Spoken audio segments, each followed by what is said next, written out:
Di Desa Kamal pada pagi kemarin membuat aktivitas lalu lintas terhambat.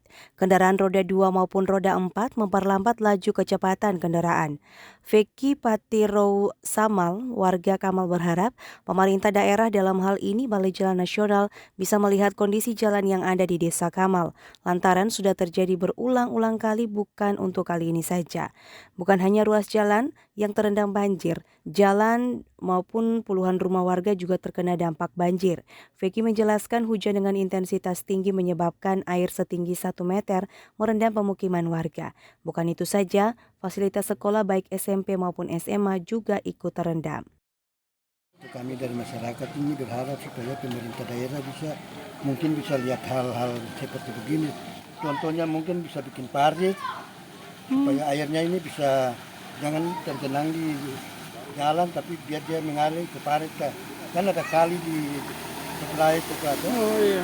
Kalau bisa mungkin ada parit dari pihak pemerintah yang siapkan gitu. Oke.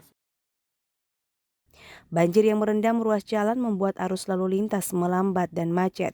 Babinsa turun ke lokasi untuk mengatur arus lalu lintas guna menghindari kecelakaan saat pengguna jalan melintasi ruas jalan tersebut. Dari Kairatu Barat, Seram bagian Barat, kontributor TVRI, Joshua Kaya melaporkan.